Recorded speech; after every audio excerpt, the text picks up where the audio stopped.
अब बात करते हैं, आज से बहुत कुछ बदल चुका है क्योंकि आज से एटीएम से पैसे निकालना भी आपको महंगा पड़ रहा है, क्योंकि एचडीएफसी से लेकर पीएनबी बैंक ने कई बड़े बदलाव किए हैं जिसका सीधा असर आपकी जेब पर पड़ा है। 23 रुपए पर ट्रांजैक्शन का अब अतिरिक्त शुल्क यानी कि एक्स्ट्रा चार्ज अब लगेगा। तो बड़ी खबर आप तक साझा कर रहे हैं, जहां आज नए वित्तीय वर्ष की शुरुआत हुई, यानी कि अप्रैल का महीना जैसे ही शुरू हुआ, नए महीने का आगाज हुआ, तो कई बड़े बदलाव कर दिए गए हैं देश भर में, जिसका सीधा असर आम जनमानस की जेब पर पड़ रहा है। आज से एटीएम से पैसे निकालना भी अब महंगा हो जाएगा। एचडीएफ से लेकर आपको बता दें कि पीएनबी बैंक ने कई बड़े बदलाव कर दिए हैं। 23 रुपए प्रति ट्रांजैक्शन का अब एक्स्ट्रा चार्ज लगेगा और लोगों का यह कहना कि भले ही मिडिल ईस्ट में तनाव है, उसको लेकर अगर इस तरह का फैसला लिया गया है तो इस फैसले को ज्यादा देर तक ना रखा जाए तो ज्यादा बेहतर है। केंद्र सरकार को इस पर विचार करना चाहिए, क्योंकि महंगाई का जो सीधा असर है वो आम जनमानस की जेब पर पड़ रहा है, जिसको लेकर आम जनमानस देशवासी खासा परेशान हो रहे हैं। अब इस पर सियासत भी जोरों पर हो रही है, जहां एटीएम ट्रांजैक्शन में ये बड़े बदलाव किए गए हैं।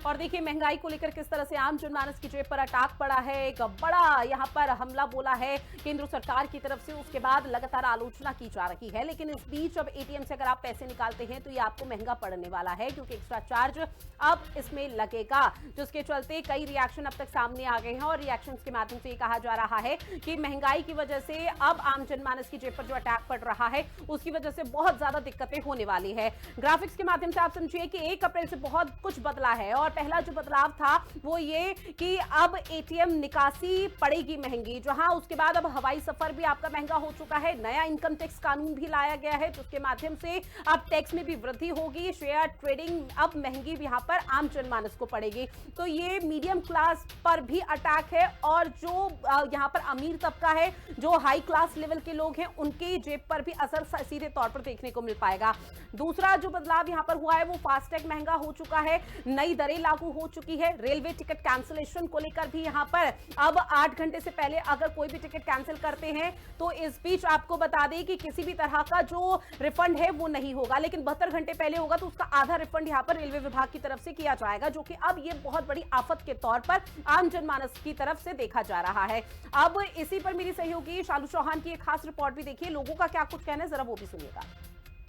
नए वित्तीय वर्ष की आज से शुरुआत हो गई और हर साल की तरह इस बार भी कई बड़े बदलाव किए गए हैं। चाहे अगर हम बात करें टोल टैक्स की, चाहे बात करें कमर्शियल सिलेंडर की, चाहे बात करें हम पेट्रोल डीजल की, चाहे बात करें हम प्रॉपर्टी का जो टैक्स है उसकी, और कई अहम जो फैसले हैं वो लिए गए, कई अहम बदलाव किए गए हैं। अगर हम बैंक की बात करते हैं तो बैंक से भी बड़े बदलाव जो हैं वो हम अब किए गए हैं। एचडीएफसी से लेकर के पीएनबी तक के कई बड़े बदलाव जो हैं वो देखने को मिल रहे हैं। कई हम चाहे एचडीएफसी बैंक की बात करें, चाहे हम पीएनबी की बात करें, तो कई बड़े बदलाव जो हैं वो किए गए हैं। एचडीएफसी की अगर हम बात करते हैं तो एटीएम विड्रॉल से जुड़े नियमों में बदलाव किए गए हैं।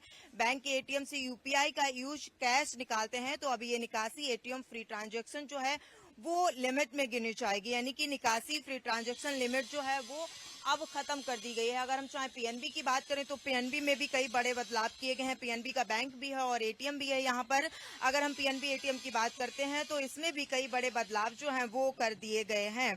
अगर हम बात करते हैं आज से, तो आज 1 अप्रैल है और अगर हम पीएनबी की बात करें, जो कई मैक्सिमम जो कार्ड हैं उनकी लिमिट में जो है वो बदलाव कर दिए गए हैं। अगर हम बात करें जो 1 लाख रुपए तक का ट्रांजैक्शन होता था, अब उसको घटा करके पीएनबी ने 50,000 रुपए कर दिया है, यानी कि अगर हम पहले 1 लाख रुपए निकालते थे तो अब हम 50,000 रुपए कर दिए गए हैं, क्योंकि तमाम बड़े बदलाव जो हैं वो अब आज से किए गए हैं और इसका असर सीधे तौर पर आम जनता की जेब पर पड़ने वाला है। एक तरफ देखा जा रहा है तमाम जो है इस मिडिल ईस्ट में जो जंग जारी है उसको देखते हुए देश भर में जो है, चाहे एलपीजी हो, चाहे पेट्रोल हो, तमाम जो चीजें हैं रोजमर्रा की, उन पे संकट देखने को मिल रहा है। लगातार लोग जो हैं अभी परेशान चल रहे थे और ऐसे में नए वित्तीय वर्ष की जो शुरुआत हुई, नए नियम लागू कर दिए गए हैं, उनमें भी अब कहीं ना कहीं लोगों को जो है सीधे उनकी जेब खर्च पर असर देखने को मिलेगा। अगर हम यूपीआई की बात करते हैं, बैंक की बात करते हैं, तो सीधे तौर पर फ्री ट्रांजैक्शन जो होती थी वो अब खत्म कर दी गई है। और साफ तौर से अगर हम बात करें तो अगर आज की हम बात करें तो आज बैंक जो है वो सभी बैंक बंद कर दिए गए हैं। हालांकि ये जब नए वित्तीय वर्ष की शुरुआत होती है तो बैंक जो है वो बंद कर दिए जाते हैं, ताकि जितना भी पूरे साल का लेखा जोखा है और जो नए नियम लागू किए जाते हैं उनकी शुरुआत, उनका सब लेखा जोखा का जो है वो किए जाते हैं। आम जनता के लिए आज से बैंक जो है वो बंद है और तमाम जो ऑफिशियल काम है वो बैंकों में किए जा रहे हैं। अब देखना यही होगा कि जब बैंक कल खुलेगी तो आम जनता इस पर क्या रिएक्शन देती है। आम जनता की तरफ से क्या बैंकों में जो है भारी तादाद में भीड़ देखने को मिल सकती है, क्योंकि तमाम बदलाव जो है वो किए गए हैं और उस पर कहीं ना कहीं सीधा असर जो है वो अब आम जनता पर ही पड़ता नजर आ रहा है। यही देखना होगा कि आम जनता अब कितना इसको लेकर के क्या रिएक्शंस जो हैं वो जनता के आते हैं। हालांकि अगर हम विपक्ष की बात करें तो अब इसको लेकर के जो नए नियम बनाए गए हैं इसको लेकर के सियासत जो है वो तेज हो गई है। कैमरा पर्सन दीपक के साथ शालू चौहान, हिंदी खबर, दिल्ली।